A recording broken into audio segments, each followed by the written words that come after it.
Now tuning in to Earbud Media. Audio for everyone.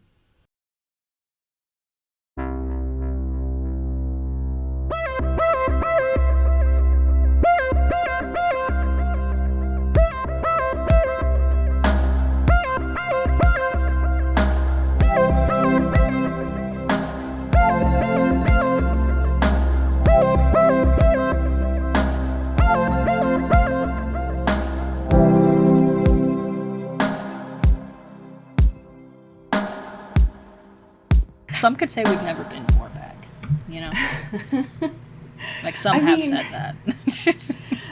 Some could say we've never left, yeah. Hello, friends. Welcome to Into the Twilight. Here in the beautiful Pacific Northwest, it is cloudy, it's rainy. We got the moody space. Everything is in that blue-ass filter in my world today. Yes. Catherine wasn't making it up. That's just actually how it looks here. Mm-hmm. Sometimes it do be like that. It do be like that sometimes. Sometimes when I see people on TikTok getting like super romanticized about, you know, like the sun looked different when I was younger, or like, you know, like in the summer everything was like oranger. That's how I feel about the Twilight filter. Like when I was younger, like things were bluer. You know, like Back in my day, the blues were bluer and the greens were greener. Yeah. And Catherine just got it. She understood. She knew. Yeah, she had the vision. She knew. Yeah. She had a vision. It wasn't Photoshop. That's just how it was. Right. That was all real in cam, you know? Yeah. Yeah. And to everyone in those TikTok comments, y'all just need to get fucking real film to understand that the sun didn't change. Okay? Right. Just stop shooting on digital. You'll understand that the sun Get that sweet Kodak and then talk to me, right? You know? Yeah. We can have lots of fun here in this space, but also we ought to use our thinking caps sometimes. Yeah. Hey, speaking of those thinking caps, how you doing? Hey, my thinking cap is on. It's ready. It is made out of tinfoil, so be prepared. Just kidding. Right. We contain multitudes. Yeah, I'm wearing it's 2 layers, you know? It's like a regular thinking cap and then a tiny parchment paper and foil. Right, yeah. And then there's a dunce cap all the way on top. Just open both of them. And then one of those, like, ones that you wear while you sleep with the little candelabra. Just to keep you warm. Yeah. One of my hunk shoe era, you know. Right, you're walking down. You're me. Yeah. I've heard a disturbing noise, and I must address it. I saw 3 ghosts in the night. Yep. Yeah. Listen, it's been a while since we've talked, or more importantly, read on this podcast. Yeah. Because we've been in our TV era, and I'm about that life. You know what I mean? But I did want to bring a book, to the space. Whoa. Because I don't know what's happening. I'm, like, very pro this, by the way. But it is weird that, like, I have many friends that this year have written whole-ass books. Whoa. Which, like, could never be me, right? Absolutely not. That's not my truth. Mm-mm. No thank you. But this year I've had bounties of friends and friends of the pod who have written whole-ass books and published them. And that's so hard. It's, like, the hardest thing to ever do for, like, no money. You know what I mean? Like, it's wild. It's so wild. I used to think that you made money as an author, but it's like being an Uber driver. Like, you lose money. Literally. It is like the proto gig economy, for sure. Like, it's wild. But, like, respect, you know? But I wanted to shout out a friend of mine, Shayna Macy Warner, also friend of the pod, who wrote a book called The Rainbow Age of Television, which is incredibly in line with our interests on this show. And it's just, like, a history of, you know, the queer TV revolution and also its origins and a lot of, like, television history in general. And there's, like, wild interviews with, like, Lily Wachowski and Sasha Colby from Drag Race and, like, a whole bunch of beautiful, talented people. And it's a real fucking book that exists and is beautiful and is fun and also informative. And this is not an ad. I just love my friend and people who do arts and talk about gay stuff. You know what I mean? And also, what an author-ass name. Can I just say? Yeah, it's the best. They are like, they have the best fucking name. It's awesome. It's a great time. This cover is really important to me. It's really wonderful. I do need to mention that, like, the spine on the hardcover is rainbow. So that's really important to me. And it's very pretty. That's so important. Shayna, doing the Lord's work here. Doing the absolute Lord's work. I am a little bit into it, but I'm excited to, like, fully lock in and finish it. But it's a treat. And I love overanalyzing gay people on television, as do all of us here on this podcast and everyone who is listening, I would imagine. I mean, that's our whole demo here. Yeah, there's a lot of, like, you know, Grey's Anatomy in there, naturally. There's a lot of, you know, there's a lot of relevant things to our hearts and our homes in this. And I'm glad it exists, because what a cool thing to exist. Oh yeah. No, if this book had existed like 10 years ago, I would have read it in my bachelor's. Yeah. For my gender studies degree. Like, this is so deep in it, and I'm obsessed. I love it. Yeah. So shout out Shayna, shout out gay people around the world and television. And that's my truth. Thank you for not only covering this, writing books are so hard. Yeah. But also making sure that this information is archived. Yeah. How are you doing, my friend? I'm alive. I'm here. Love that. I nevertheless persist, which is great. One of my favorite things is when we don't talk about what our happy things are and they are aligned thematically. Yeah, our brain blast really for good. sure. Yeah. Being able to do this show for so long and having the same brain cell is really helpful. I try to spread these out, but I'm gonna, you know what, fuck it. Yeah. This is the new Dropout Presents special from Chris Grace of Chris Grace as Scarlett Johansson. Hell yeah. This has been really hyped up by Sam. Specifically as, like, one of the things that he was most excited about, most proud of, and I was like, damn, that's really high regards. Yeah. Okay?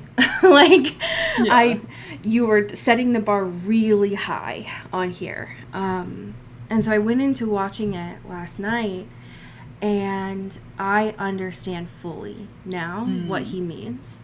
It is no surprise to anyone with how many times I've brought Dropout content on here, how much I enjoy it thoroughly. This is one of the most enjoyable things I've watched in a long time.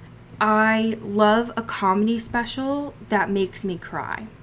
And this is not going to be surprising to anyone. I imagine by the time that this episode airs, there's going to be quite a few comparisons to this, but I think from a content standpoint, this is in no way similar.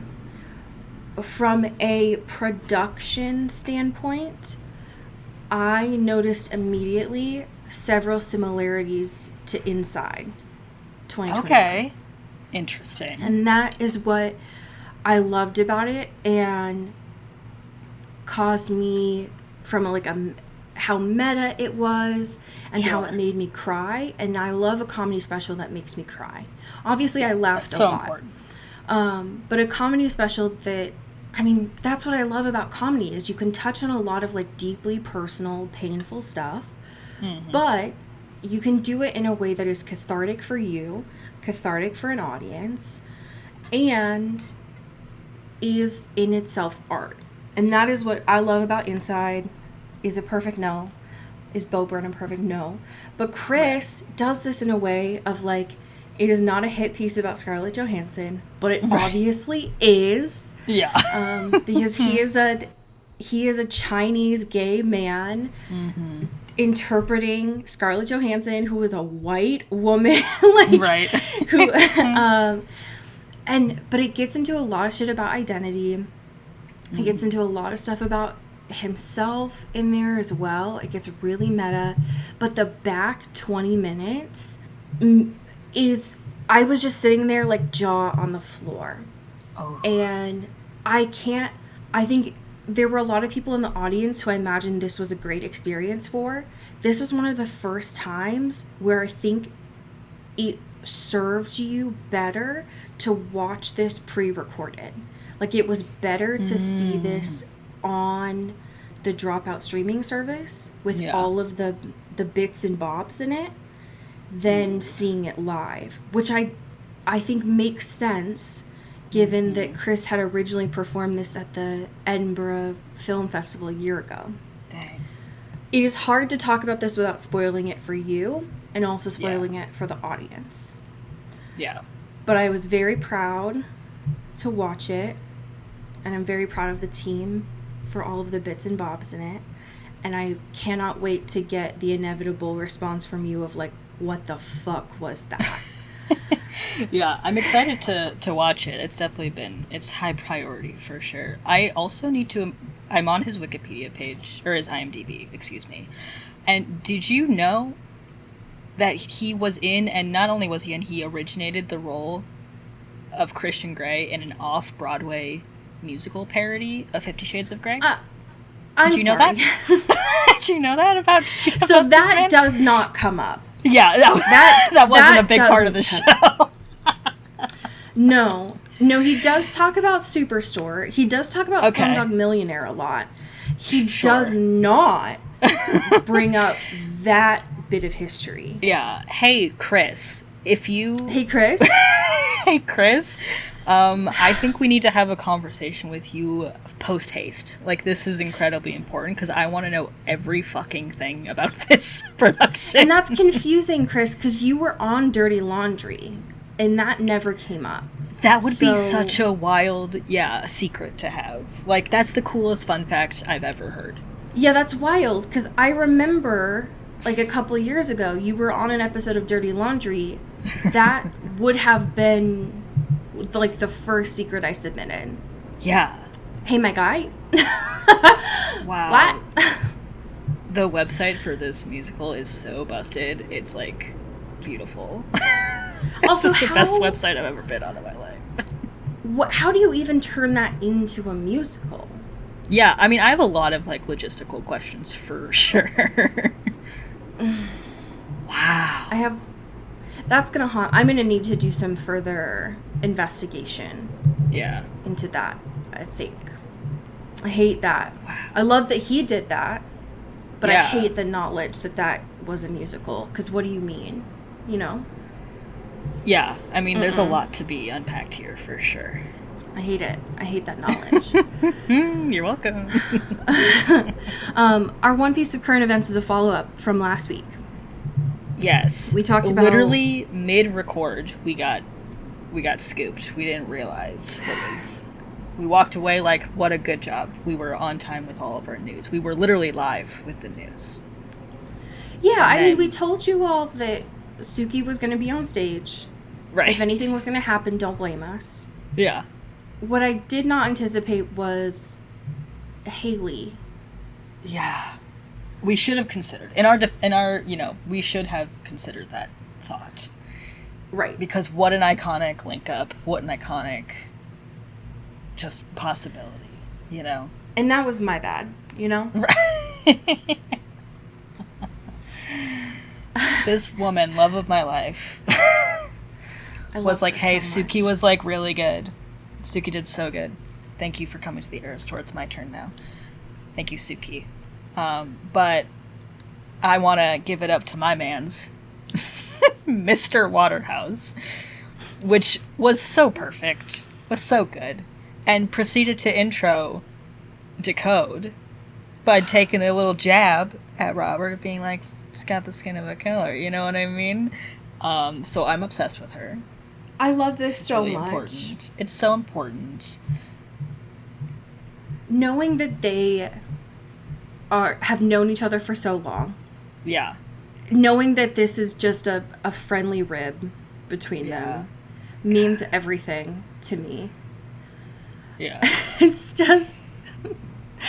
It's so much better than thinking about what I had anticipated, which is like Rob's going to get up there and do a backflip, which would have been funny. This is better. Yes. I would have never anticipated Hayley doing Decode. So thank you. Yeah. Hayley, I love you so much.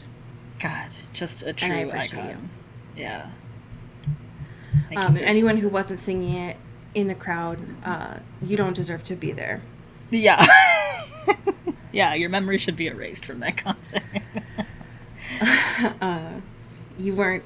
If you weren't alive for that, you should not have had tickets. If you weren't there.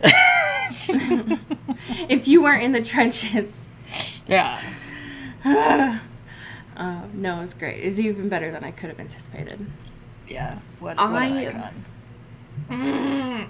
This is just a genuine question to the audience. Is there going to be a happy episode anytime soon? I think you know the answer to that. I would give my world for just a fluff episode of goofs and gaffs. Yeah. I want a road It's all I trip. want. I want them going, like, I want them, like, an anime, like, filler episode where they just go to the beach for no reason, you know? That's what I want. Yeah. That's what I need and crave. I mean, if we can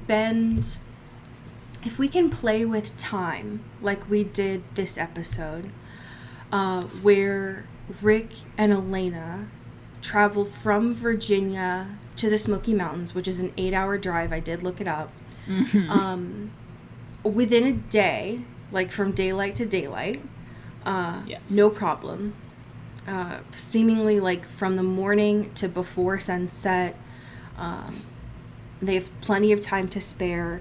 Then we can have a musical episode. Like, God. there's no problem here. Listen, and, like, there's precedent, you know? We Yeah, could have Riverdale had... did it. They're a CW show. Right. Like, everyone wants to Supernatural throw did in it. a They're a CW show. Right. It's all there. I just want to... I want to see it. I need it. Buffy, famously, I mean, not a CW show, but, like, the vibes are there, you know? Mm-hmm. I'm just... And this is, again, a problem because we're at the very beginning of season 3. Mm-hmm. I'm in pain. Yeah. And I don't see an end in sight where this is stopping. Yeah. It's getting, like, real dark real fast, and, like, it has been dark, you know? But it's... Yeah. We're getting to unprecedented levels of, uh-oh. Uh-oh. You know? And it's not at a point where it's, like, bad, right? I'm reveling in it. Sure. I'm just emotionally hurting. And it's just sad is all, you know? Yeah. I knew by the title that we were going to be talking about Klaus a lot. I had just falsely assumed, based on how last episode left, not just with Elena's birthday, but with the call and with Caroline, that we would get a little bit more Caroline this episode. Yeah. And not she got at the end of last episode and then we just see her face at the end of this episode. Yeah, that was sick and twisted. I mean, we still have no Bonnie and now we have no Caroline. So what's up? You know? What happened to our divas, you know? Right. Bring them home. I miss them. Where's the gossip? Right? Yeah. Where's the chit chat? Yeah, listen, when they're not involved, like, the communication styles really hinder and suffer because of that. And that is very clear in this episode. They need them. I agree. You know? I agree. I think the B plot this episode. I am curious because we have found out over the last 3 seasons that Vervain is not a new thing within the founding families. Right. So why is this the first time that Tyler has tasted Vervain?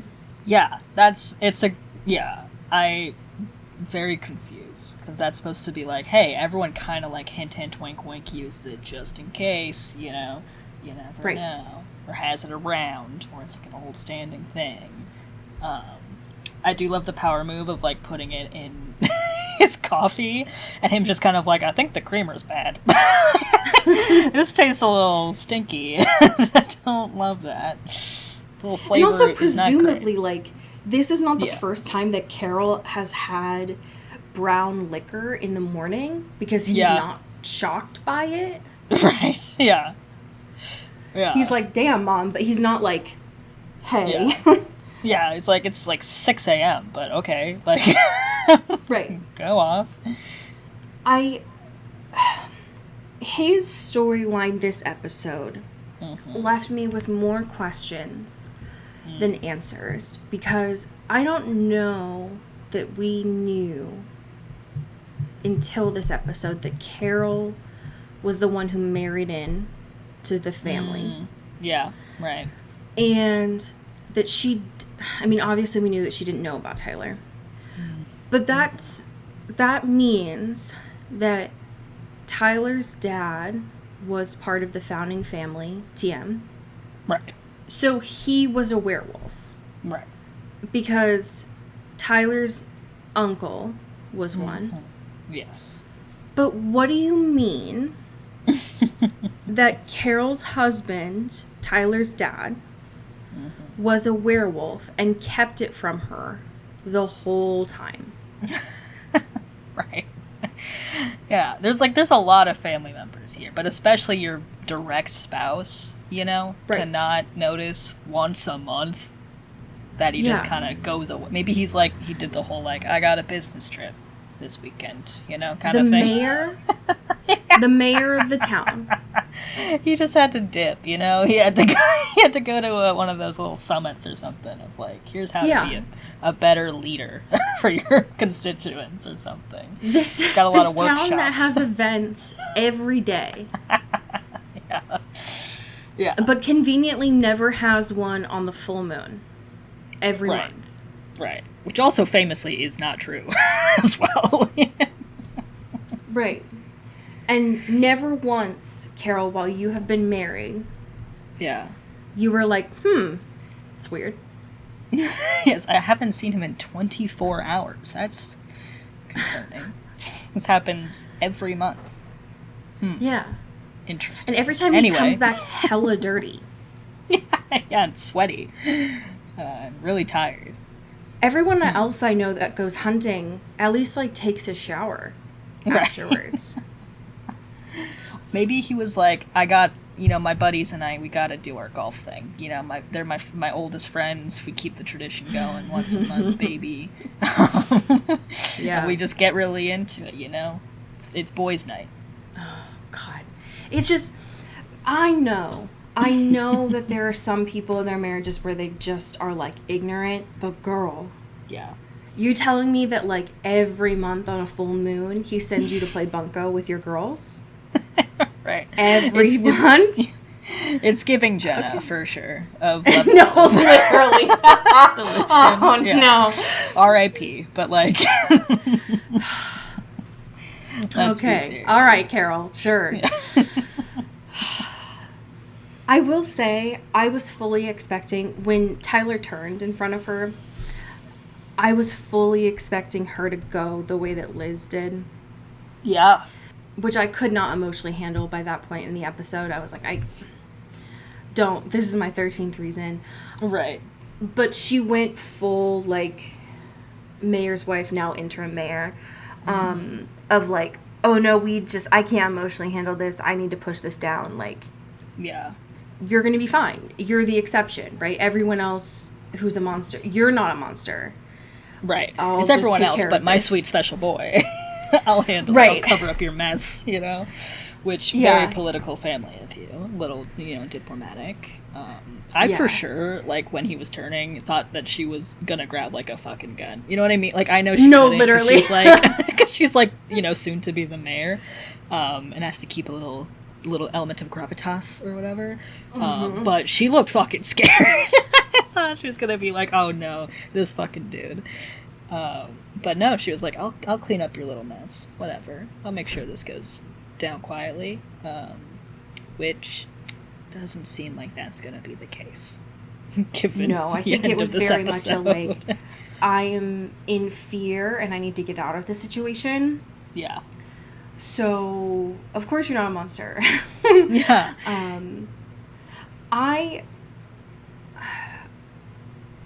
It felt like they wanted the end reveal of who Bill was to be a surprise. But to me, it did not feel like a surprise. Like, I clocked who Bill was pretty early. Yeah, I mean, there's not like a lot of blondes here, you know? Right. Like, who else... This is supposed to be a small town. Like, who else would you call at this point? Who else in the founding families is still alive at this point? And we hadn't gotten Caroline's dad at this point. Right. He was scary as fuck, though. I'm gonna be honest. Yeah. Especially him being, like, on that phone call and stuff, too, of being like, no. Like, very similar to, like, Caroline's mom at the beginning when she was like, you're bad forever. But, like, that sort of sentiment of, like, no, these, like, these children, these, like, basically minors are, like, deadly or whatever, and then coming in, like, seeing Caroline and being, like, big, scary, like, Silence of the Lambs type shit was a lot. It's just... I wasn't expecting... I think that I had made an assumption going into this that I would relate more to Elena's character because she was the main character in this. Mm-hmm. I wasn't anticipating relating to Caroline's character. Yeah, I thought they were going to pull her more like a Sharpay, right? More of like a foil. Yeah. What I guess I'm trying to say is I wasn't expecting to talk about Caroline's story arc in therapy. You know what I mean? Right, yeah. Like, right.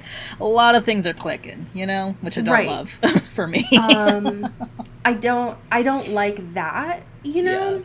Yeah. Which is not great. And I also was hoping that Caroline's character, now that she is a vampire, that she would have more power, right? And which she does, but I thought that she would be more empowered. And it sucks that, like, the writers are like, well, now we're gonna turn her parents on her.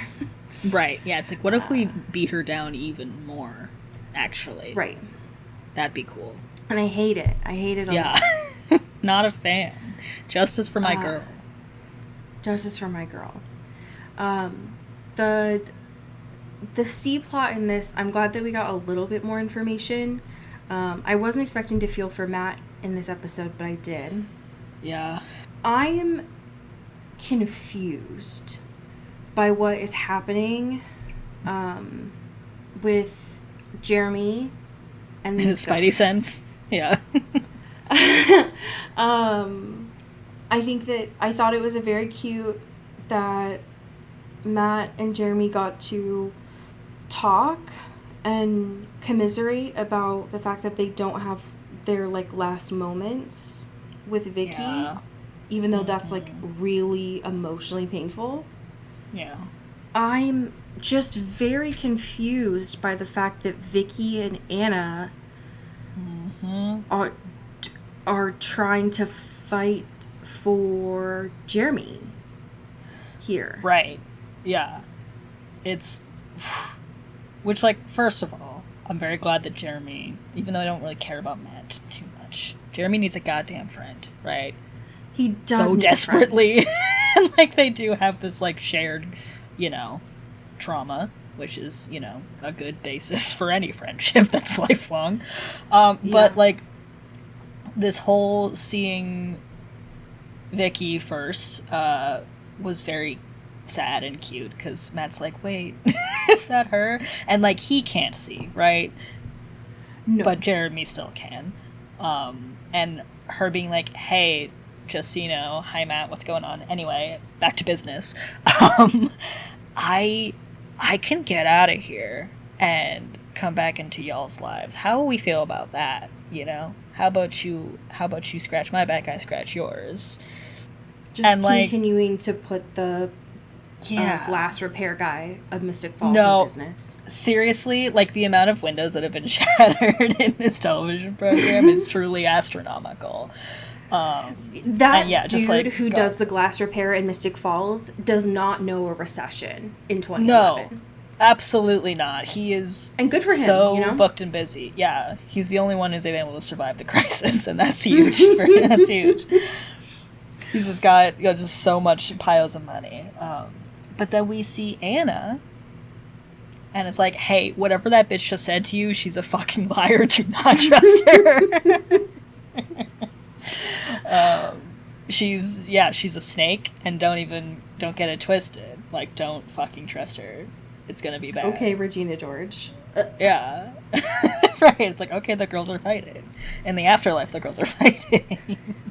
But no other explanation. Like, do you have a word count in the afterlife? Right. Yeah, they have a character limit, and they can only, like, go to a certain thing, and then they just, like, fizzle away until next time.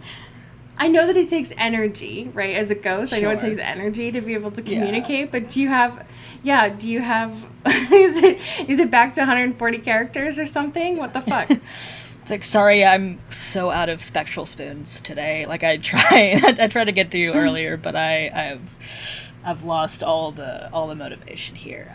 Whoopsie, my bad. And if you only have that many characters, could you tell Jeremy to stop modeling himself after Matt and to grow his hair back out because his hair looks sexy pushed back? Right. That'd be great.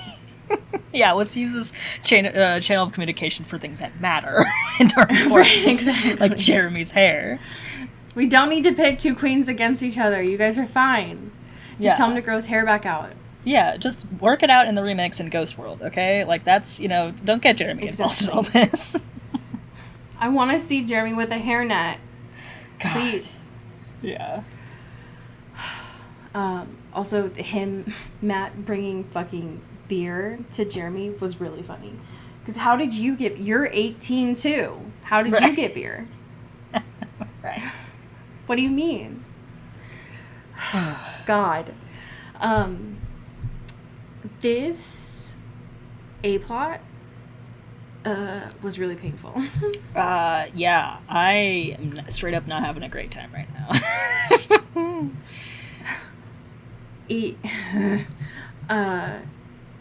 There's... So here's the thing. It's painful for a lot of reasons, right? Like, one, I don't love bleeding eyes. Yeah, so there was a lot of that. That's, and also, like I said earlier, hey Klaus, what's with the master race? In your words, again, quote, master race? Hey, my guy? Yeah, how about we don't do that? Stephanie even asks you, right? Like, who's your enemy? Who are you fighting?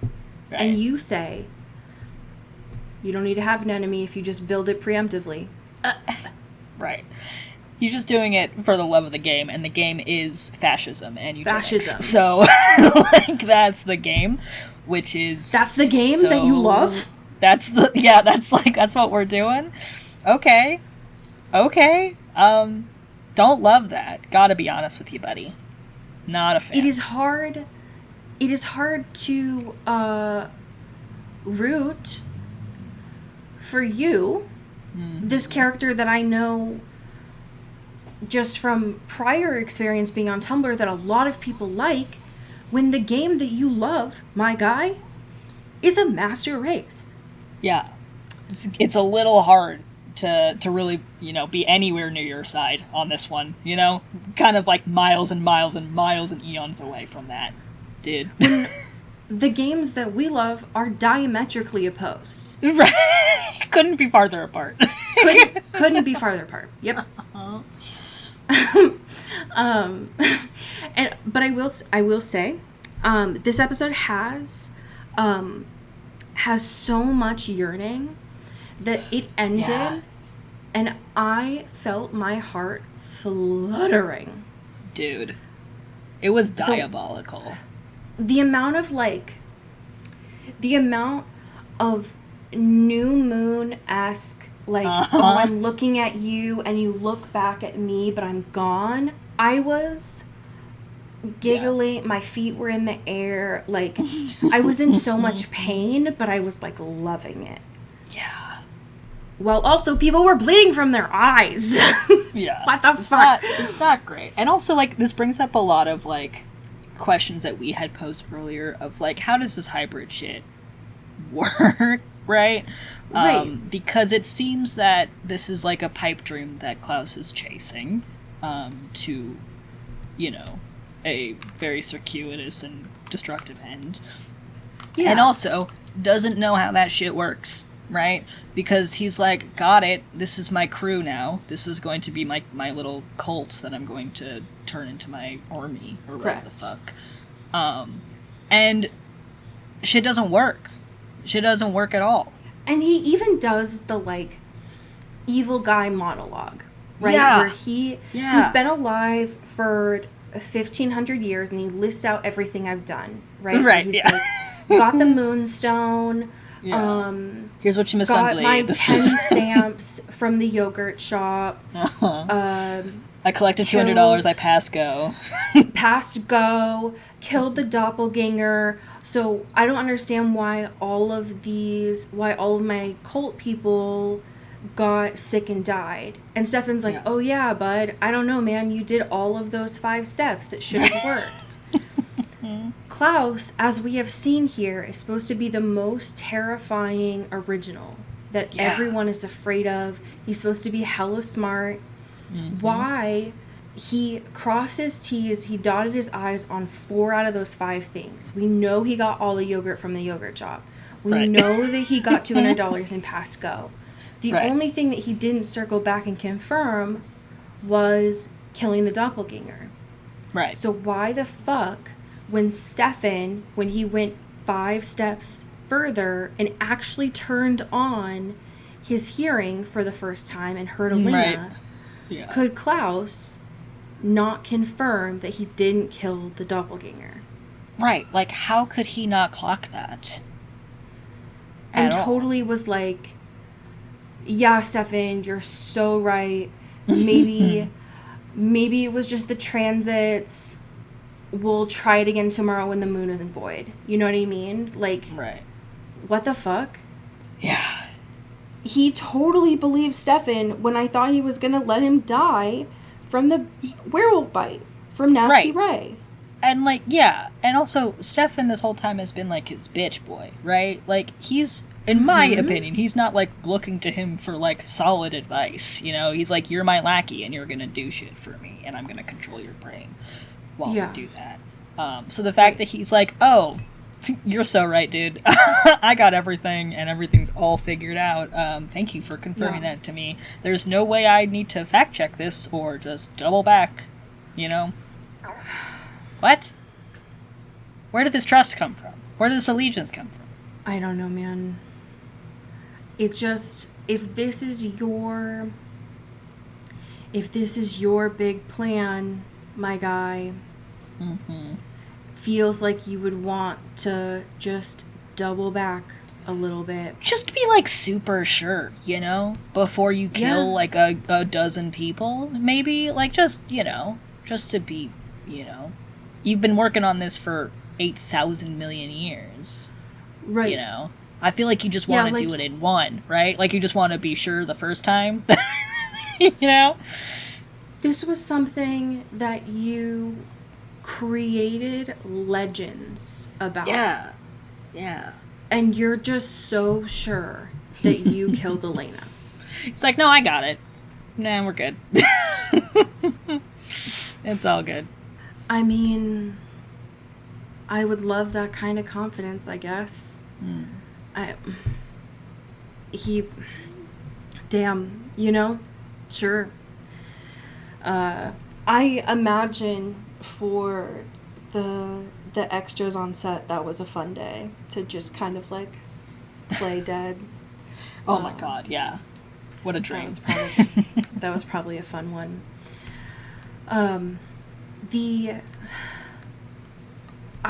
I found this to be a really interesting setup because when I saw the title of this episode, I thought it was going to be a little bit more backstory on Klaus himself, but it was actually more of like, oh, we're going to get details on his plan to make more hybrids, which again, I'm not entirely sure what he doesn't really have a long-term plan for this. Right. But I thought it was really funny that Elena was like, well, Rick, I found out from Tyler where the nearest place within a day's drive would be, where werewolves would be. And you said I was competent enough to be an adult, so I'm going to go alone. He was like, God damn it, that's not what I meant. I'm going to go with you. So I thought that was really cute. Yeah. It still doesn't make sense to me how they were able to get there in 8 hours, but sure, I'll pretend it's a fictional show.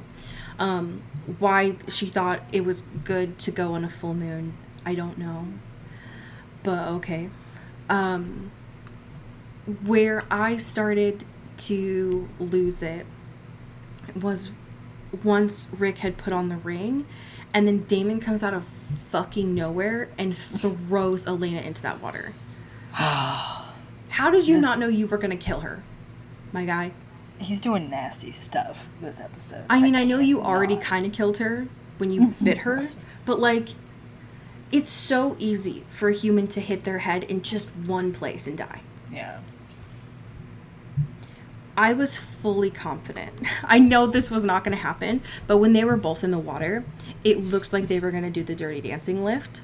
Oh my god, yeah. Could you imagine? And I just want to know, like, in the bloopers or the deleted scenes, if that happened. Like, I don't know the timeline. I'm afraid to Google it because of spoilers, but I just want to know the timeline. Like, when did Nina and Ian date? Because the tension in the water and him not being able to say no to her was...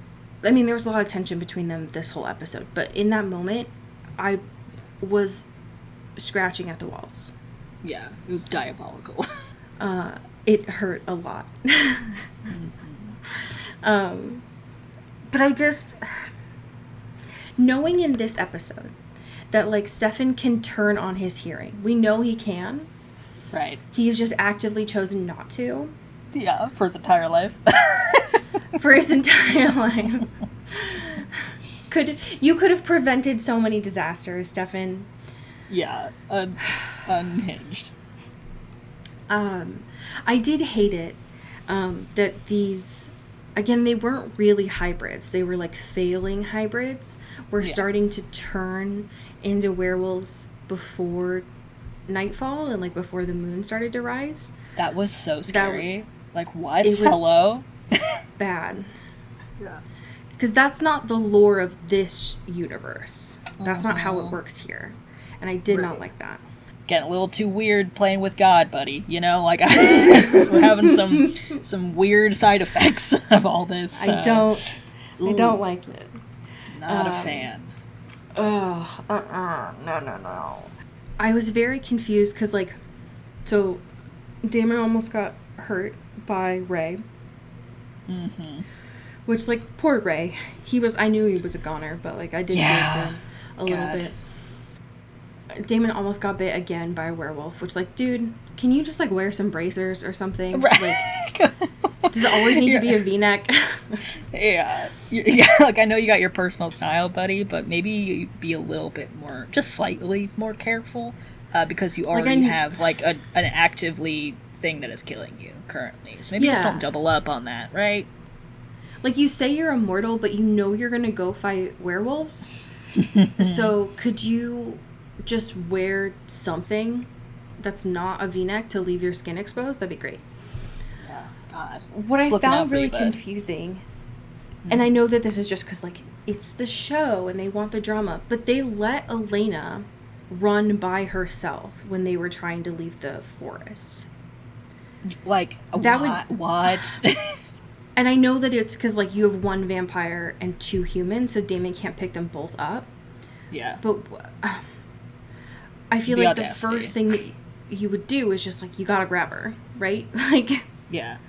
But... Like, she's kind of priority number 1. Sorry. Yeah. Oh, no. It's so bad. I would like to know your feelings about Stefan and Damon seeing each other. What if I just jumped out the window instead? Yeah, I think that's an appropriate reaction.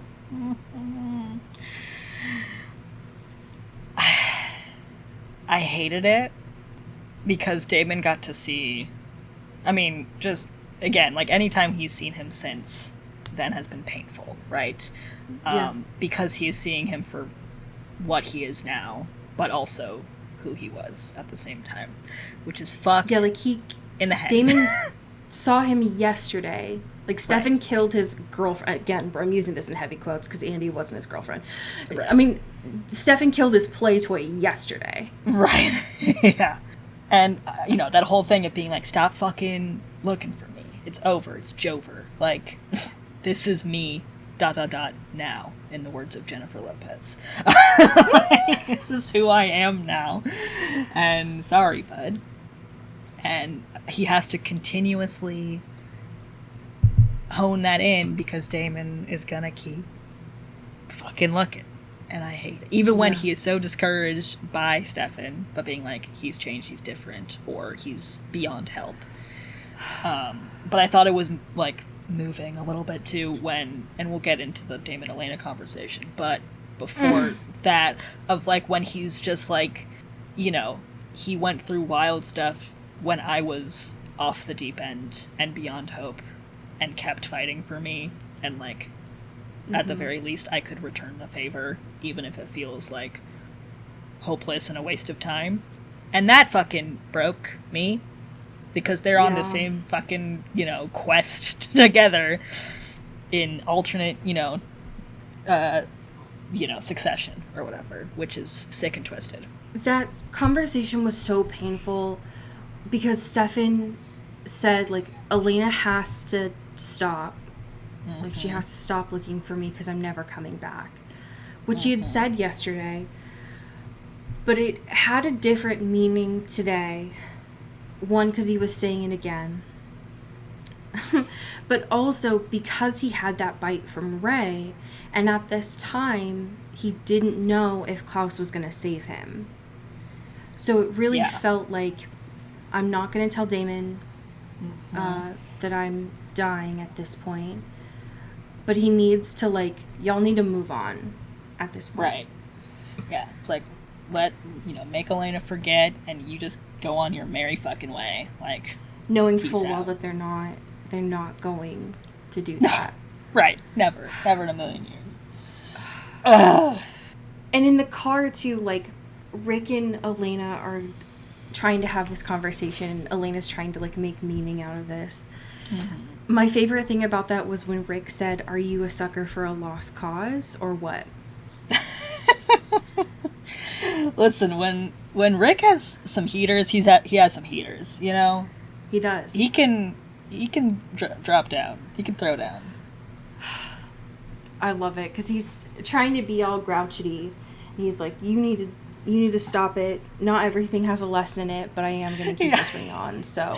Rick, who wants to be so removed from this entire situation now, is just, like, just begrudgingly there. And being like, can you stop trying to make me appreciate this? I guess, like, or teach me a lesson. I don't want to do this. And she's just keeping at it, which I love. She is a sucker for a lost cause, so... It is true. It's true. Damon in Elena's room, if I had seen this when it was actually happening, it would have been everything to me. Yeah. It would have been everything that I had thought about forever. Yeah. This was a moment. And because all He always shows up in her room unannounced, and she's so fucking over it at this point. Yeah. No, seriously. And, like, this, again, gotta stress that, this is her home now. Right, exactly. Motherfucker, I can't get a second of privacy in this bitch. I got 3 homes that I own the property rights to, and I can't get any privacy. The way that she comes back into this room looking like she just showered, right? Yep. She responds to him like she is a single mom who works 2 jobs. Literally. She's like, what? Why are you here? Like, she's fully anticipating a fight at this point. It's like, what now? What do you want to do, Damon? Your little tricks. And his guard is down. Yes. And when he's like, the one thing he wants to get out of this conversation is like, what changed your mind? Which is a leading line of questioning, right? Right, Your Honor. Yeah, Your Honor. Yeah. I present to the court. This man is razzing it. Objection. On the stand Objection. right yeah, he's doing a little too much. And she's like, what are you talking about? I love Stefan. Like, I just maybe I was worried about you. Is that what maybe you I didn't want to see you hurt, all right? Maybe I just didn't want to see you hurt. Is that a crime? Sorry. And his fucking little split-second smile and him in the softest voice ever saying, thanks, killed me. What? This guy is a fucking criminal. I'm so sick of it. I'm sick of this man. This person who never... They're both like this, right? They're both so stubborn. They always want to be the one who has the last word. He immediately stopped. He's like, okay, thanks. That's all I wanted. And she's like, no, wait a second. What? Yeah, this isn't over. She's like, for the record, just so we're clear, Stefan's my dude. And he's like, word. I love that because earlier in the conversation, he is one of my favorite lines this episode. He's referring to Stefan, and he says he's an insufferable martyr that needs his ass kicked. And if that is not Stefan, I mean, I don't know what is. Hello. Which, like, and he's right. He's right for that. He's not wrong. He knows that's like his whole thing. And him being like, okay, word. Just so we're clear, though. Just so we're, like, super crystal clear, though. When I go and drag his ass back to you because you love him so much and you miss him so much, I just want you to remember and feel what you felt when he wasn't here. And he's this holding motherfucker, the sides of her face. So sensually, it's buck wild, and with such like a fervor. I stopped breathing. Yeah, there was no air in the room. Like, that is why Jordan Sparks wrote that song. Only Jordan Sparks. There wasn't another singer. Let's be clear. It was just Jordan Sparks. It was only just Jordan Sparks. Yeah. Yeah. Because what the fuck was that? You know. Damon, who again, chill, is always at 100%. Get that man some brown contacts, right? Like, he always has his eyes fully open, fully exposed, was gentle in that moment. And then he just walks out of the room. This diva, like, the fucking audacity of this man makes me sick. In her house. In her own goddamn house. And I love to, Rick just like casually pulls up and it's like, you know what you're doing with that, dude? You know where you're going? And Elena rightfully is like, you know what? I truly do not. I am fucked. I'm so fucked. Rick, again, holding duffel bags, planning to go upstairs and stay in the room that he doesn't want to be in. But he's doing, right? Like, he said that he didn't want to be there, but he's gonna do it. Yeah. And she's like, yeah, man, I don't know. I'm freshly 18. I don't know what the fuck. He's like, yeah, man, I don't know. Damon's wild.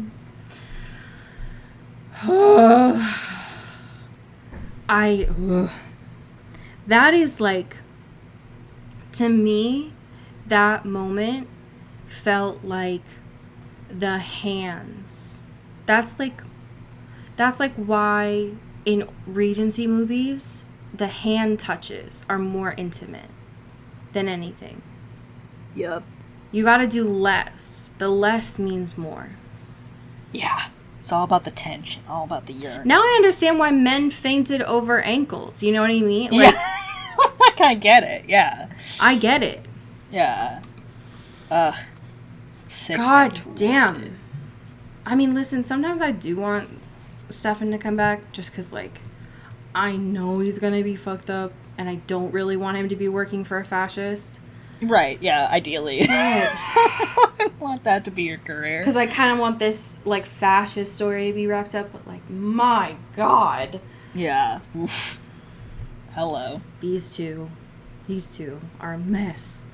So next week, Fascist and Lackey are in a casino? Question mark. Yeah. This episode is titled "The End of the Affair." So Okay. interesting. Yeah. Based on this screenshot, I don't see Caroline. I miss her. I miss her. I would like her to not be being tortured by her dad, because that's Yeah. weird. Right. Would like to avoid that at all costs, if possible. Yeah, that'd be great. That'd be super dope. Mm-hmm. But we have some amazing patrons to thank. Would you like to start us off? Absolutely. Thank you to our newest $7 patron, Callista Lockwood. Pew, pew, pew. Ooh. Thank you to Sean Salvatore. Ow. Thank you to Megan Pattinson. Ooh, thank you to Kati Karp. Ow. Thank you to Ashlyn Vogel. Ooh, thank you to Genevieve Morgan. Pew, pew, pew. Thank you to Danielle Burke. Ooh, thank you to Janae Bennett. Ooh. Thank you to Sophia Salinger. Ooh, thank you to Dan Zeklos. Ow. Thank you to Emily O'Sara. Ooh, and last but certainly not least, thank you to Jaylene Ivishkov. Pew, pew, pew. So I have a fanfiction for you. Lovely. This is by the author Bambi Scott. Okay. It is titled Not a Dad, and the summary is, no, Rick would never be a father, let alone a paternal figure. And this is all one chapter. Okay. He knows he should stay. Elena's hurting and has no idea how to handle the adult world. Jeremy has been acting strange ever since he came back to life. Rick knows what the right thing is, but he can't do it. He walks by Jenna's room every day, seeing her things just sitting there, keeping dust. It takes more than a bottle to make him stop crying, so he leaves. Goes back to his apartment that has his share of memories and lies on the bed. That night he dreams of Jenna with their baby sitting in the Gilbert's kitchen, yelling at Jeremy to get his ass to work, and at Elena, who left the fridge open. Then she looks at him saying he better control the kids. He wakes up sweating. No, Alaric Saltzman wasn't cut out to be a father, but that morning he calls Jeremy to wake him up so he won't be late, and calls Elena, making sure she is okay. He'll head to the grill to get a drink or two in before he can even think about what he's going to do. He should be there for them because it would be what Jenna would have wanted. But what about what he wanted? End scene. Damn. I know that Rick has a lot of shit going on, that he is Yeah. grieving, Mm-hmm. but I want him to be lonely and also with Jeremy and Elena. Yeah. I just think, like Elena said this week, they can all just be little misfits together. Yeah. What's the problem? You know? They're all going through their shit. Might as well do it together. Yeah. In a dysfunctional little home. And besides, he was married to her mom Right. at one point. There's, They're yeah, there's basically relation. family. Yeah. Yeah. So they'll be okay. But listen, I can hold grief and sympathy for Rick and also tell him that he needs to get his shit together. Mm-hmm. Well, friends, tell your friends about the show. Go. You've got stuff to watch. You got stuff to read this week. You got things that we've assigned you to do, which is great. You got little homework, yeah. Yeah. And as we say here in the Pacific Northwest, get bit. Ooh. Ow.